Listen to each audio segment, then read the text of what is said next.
समय के आरंभ से ही मनुष्य को एक प्रश्न सदा पीड़ा देता है कि वो अपने संबंधों में अधिकतम सुख और कम से कम दुख किस प्रकार प्राप्त कर सकता है।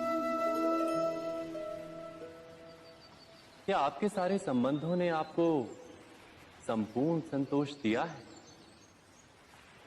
विचार कीजिए। हमारा जीवन संबंधों पर आधारित है, हमारी सुरक्षा संबंधों पर आधारित है। इसी कारण हमारे जीवन के सारे सुखों का आधार भी संबंध है। किंतु फिर भी हमें संबंधों में ही अधिकतर दुख क्यों प्राप्त होते हैं? सदा ही संघर्ष भी संबंधों से ही उत्पन्न क्यों हो जाते हैं? कभी विचार किया है? जब कोई व्यक्ति किसी अन्य व्यक्ति के विचार अथवा कार्य को स्वीकार नहीं करता, उसमें परिवर्तन करने का प्रयत्न करता है, तो संघर्ष जन्म लेता है। अर्थात जितना अधिक अस्वीकार उतना ही अधिक संघर्ष, और जितना अधिक स्वीकार उतना ही अधिक सुख। क्या ये वास्तविकता नहीं? यदि मनुष्य स्वयं अपनी अपेक्षाओं पर अंकुश रखे, अपने विचारों को परखे, किसी अन्य व्यक्ति में परिवर्तन करने का प्रयत्न ना कर स्वयं अपने भीतर परिवर्तन करने का प्रयास करे, तो क्या संबंधों में संतोष प्राप्त करना इतना कठिन? अर्थात क्या स्वीकार ही संबंध का वास्तविक अर्थ नहीं? स्वयं विचार कीजिए। दो व्यक्ति जब निकट आते हैं तो एक दूसरे के लिए सीमाएं और मर्यादाएं निर्मित करने का प्रयत्न अवश्य करते हैं। हम यदि सारे संबंधों पर विचार करें तो देखेंगे कि इन सारे संबंधों का आधार यही सीमाएं हैं जो हम दूसरों के लिए निर्मित करते हैं। और यदि अनजाने में भी कोई अन्य व्यक्ति इन सीमाओं को तोड़ता है तो उसी क्षण हमारा हृदय क्रोध से भर जाता है। इन सीमाओं का वास्तविक रूप क्या है? क्या हमने कभी विचार किया? सीमाओं के द्वारा हम दूसरे व्यक्ति को निर्णय करने की अनुमति नहीं देते, अपना निर्णय उस व्यक्ति पर थोपते हैं, अर्थात किसी की स्वतंत्रता का अस्वीकार करते हैं हम। और जब स्वतंत्रता का अस्वीकार किया जाता है तो उसका हृदय दुख से भर जाता है, और जब वो सीमाओं को तोड़ता है तो हमारा हृदय क्रोध से भर जाता है। क्या ऐसा नहीं होता?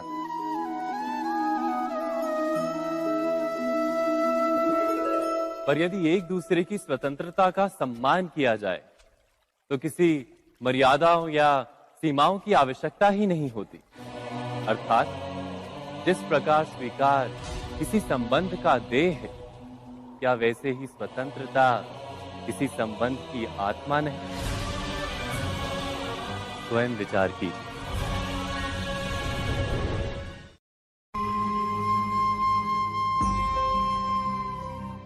प्रत्येक मनुष्य के जीवन में ऐसा क्षण अवश्य आता है जब सारे स्वप्न, सारी आशाएं, सारे दृश्य ध्वस्त हो जाते हैं। जीवन के सारे आयोजन ही बिखर जाते हैं।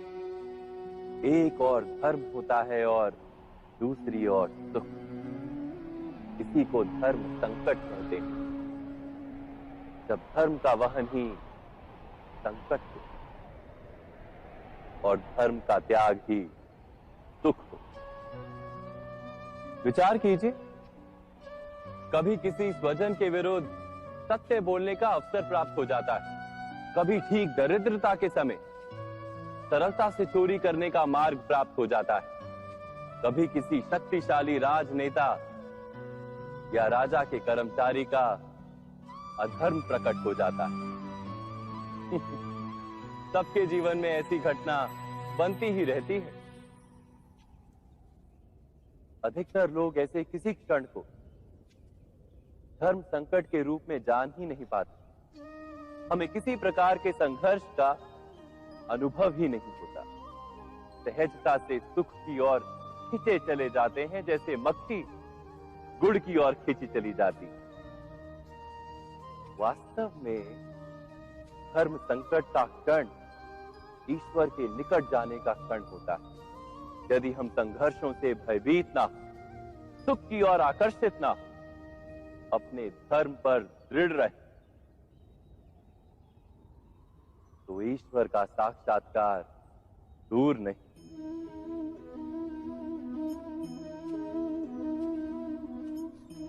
पवन से युद्ध करने वाला पत्ता यदि पेड़ से गिरता है तो भी आकाश की ओर उठता है। पवन से झुकने वाली घास वहीं भूमि पर रह जाती। अर्थात धर्म संकट से यदि हम संकट को ही टाल दें तो सुख तो मिलता है, जीवन बढ़ता है, किंतु क्या चरित्र नहीं टूटता? क्या आत्मा दरिद्र नहीं हो जाती? क्या ईश्वर से अंतर नहीं हो जाता? स्वयं विचार कीजिए। जब भी किसी की आशा और इच्छा भंग होती है तो उसका हृदय क्रोध से भर जाता है। जिस व्यक्ति को वो अपना अपराधी समझता है उसे दंड देने का प्रयत्न करता है। पर क्या हमारी इच्छा या आशा का भंग होना क्या सदा ही किसी का अपराध होता है? इच्छाओं के अपूर्ण रहने के तो कई कारण हो सकते हैं। कुछ तो संजोग के कारण अधूरी रह जाती हैं और कुछ नियति के कारण। और कभी कभी इच्छाओं का स्वरूप ही ऐसा होता है कि वो पूर्ण नहीं हो पाती। बिना परिस्थिति पर विचार किए किसी को अपराधी मान लेना न्याय नहीं, प्रतिशोध है। न्याय का आधार तो दया है, करुणा है, और प्रतिशोध का आधार क्रोध, अहंकार।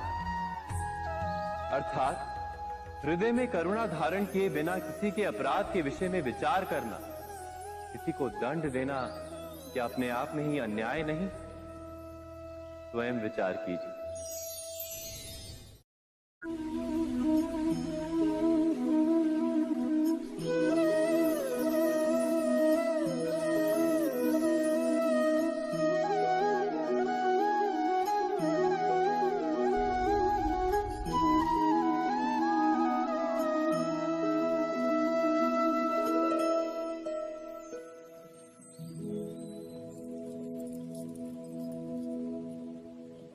भविष्य के आधार पर सब आज का निर्णय लेना चाहते हैं। भविष्य में सुख मिले, भविष्य सुरक्षित हो, ऐसे निर्णय आज लेने का प्रयत्न रहता है सबका। आप अपने जीवन को देखिए, क्या आपके अधिकतर निर्णय के पीछे भविष्य का विचार नहीं होता? और हो भी क्यों ना। अपने जीवन को सरल और सुखमय बनाने का प्रयत्न करने का अधिकार सबका है। पर भविष्य तो कोई नहीं जानता, केवल कल्पना ही की जा सकती है। तो जीवन के सारे महत्वपूर्ण निर्णय कल्पनाओं के आधार पर ही करते हैं हम। क्या निर्णय करने का कोई तीसरा मार्ग हो सकता है? विचार कीजिए। सारे सुखों का आधार धर्म है और वो धर्म मनुष्य के हृदय में बसता है। तो प्रत्येक निर्णय से पूर्व स्वयं अपने हृदय से ये प्रश्न अवश्य पूछ लेना कि ये निर्णय स्वार्थ से जन्मा है या धर्म से। क्या इतना पर्याप्त नहीं? भविष्य के बदले धर्म का विचार करने से क्या भविष्य अधिक सुखपूर्ण नहीं होगा? स्वयं विचार कीजिए।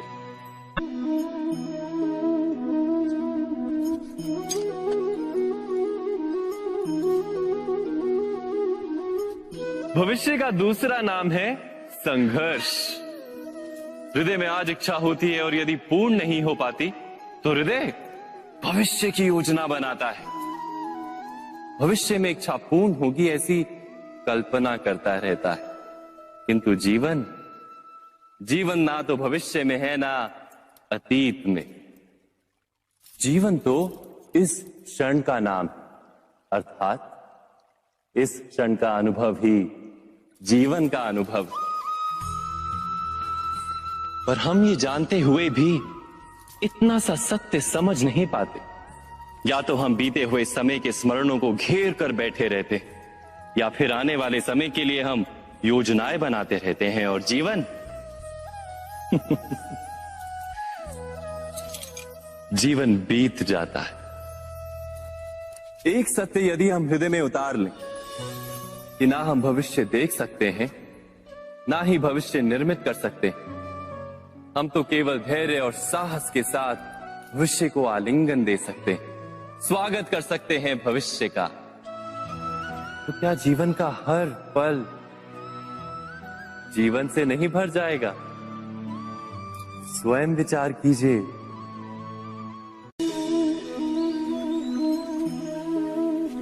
सबके जीवन में ऐसा प्रसंग अवश्य आता है कि सत्य कहने का निश्चय होता है हृदय में, किंतु मुख से सत्य निकल नहीं पाता। कोई भय मन को घेर लेता है। किसी घटना अथवा प्रसंग के बारे में बात करना, या फिर स्वयं से कोई भूल हो जाए उसके बारे में कुछ बोलना, क्या ये सत्य है? नहीं, ये तो केवल तथ्य है। अर्थात जैसा हुआ था वैसा केवल बोल देना सामान्य सी बात। किंतु कभी कभी उस तथ्य को बोलते हुए भी भय लगता है। कदाचित किसी दूसरे की भावनाओं का विचार आता है मन, दूसरे को दुख होगा ये भय भी शब्दों को रोकता है। तो ये सत्य क्या है? क्या हमने कभी विचार किया है? जब भय रहते हुए भी कोई तथ्य बोलता है तो वो सत्य कहलाता है। वास्तव में सत्य कुछ और नहीं, केवल निर्भयता का दूसरा नाम है। और निर्भय होने का कोई समय नहीं होता, क्योंकि निर्भयता आत्मा का स्वभाव है। अर्थात क्या प्रत्येक क्षण सत्य बोलने का क्षण नहीं होता?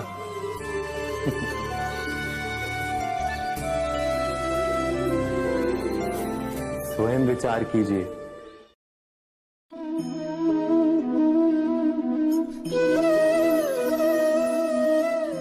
परंपरा में धर्म बसता है और परंपराएं ही धर्म को संभालने का कार्य करती हैं, ये सत्य है। पर क्या केवल परंपरा ही धर्म है? विचार कीजिए। सत्य तो यह है कि जिस प्रकार पाषाण में शिल्प होता है, उसी प्रकार परंपरा में धर्म होता है। इस पत्थर में शिल्प है, ये पत्थर शिल्प नहीं। शिल्प को उजागर करने के लिए उसे तोड़ना पड़ता है, अनावश्यक भागों को दूर करना पड़ता है। ठीक उसी प्रकार परंपराओं में धर्म ढूंढना पड़ता है। जिस प्रकार इंद्र पूजा की परंपरा को तोड़कर गोवर्धन पूजा का धर्म ना ढूंढा जाता, तो यादवों को उनकी मुक्ति का मार्ग नहीं मिल पाता। अर्थात परंपरा को पूर्णता छोड़ देने वाला धर्म से वंचित रह जाता है, और परंपरा का अंध अनुकरण करने वाला भी धर्म को प्राप्त नहीं कर पाता। कहते हैं हंस के पास नीर क्षीर विवेक होता है। दूध में मिले पानी को छोड़कर केवल दूध ही ग्रहण करता है। तो क्या सच्चा धर्म प्राप्त करने के लिए हृदय में ज्ञान से जन्मा विवेक आवश्यक है? और ऐसे विवेक के बिना जिसे धर्म मान भी लिया जाए, जो वास्तव में धर्म ना भी हो, ऐसा भी तो हो सकता है।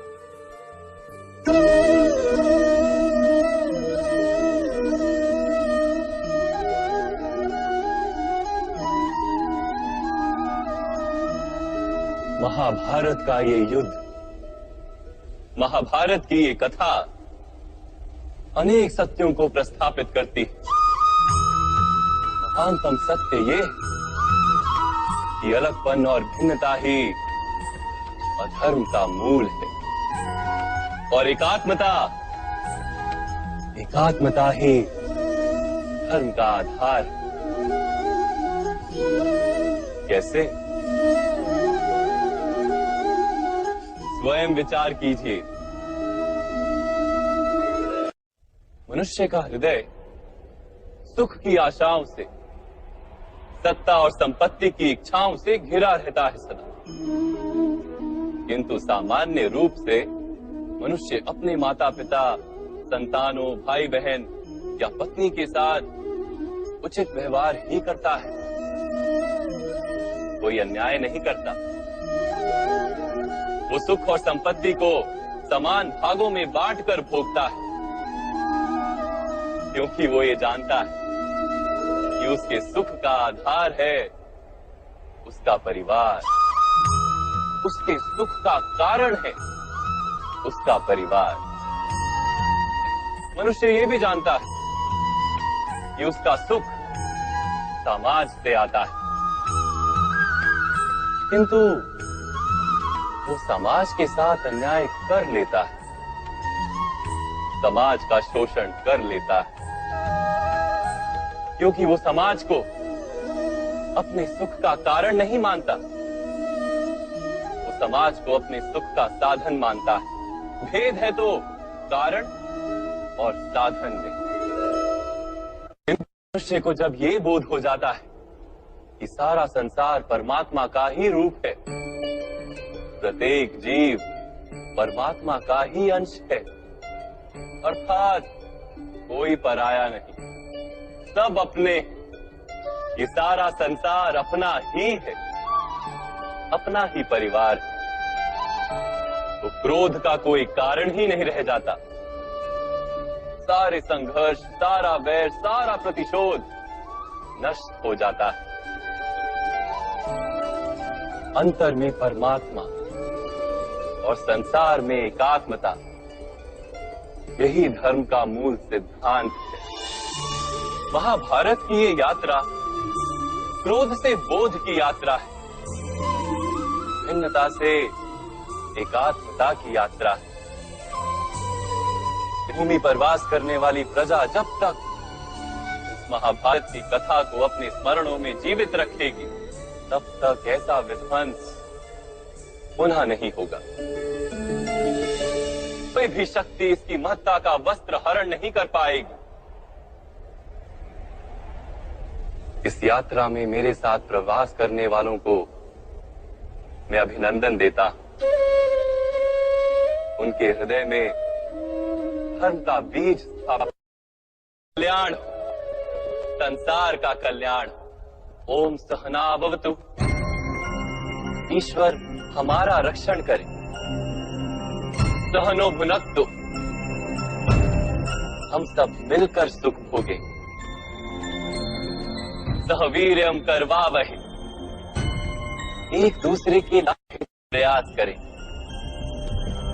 तेजस्विनावधितमस्तु। हम सबका जीवन तेज से भर जाए।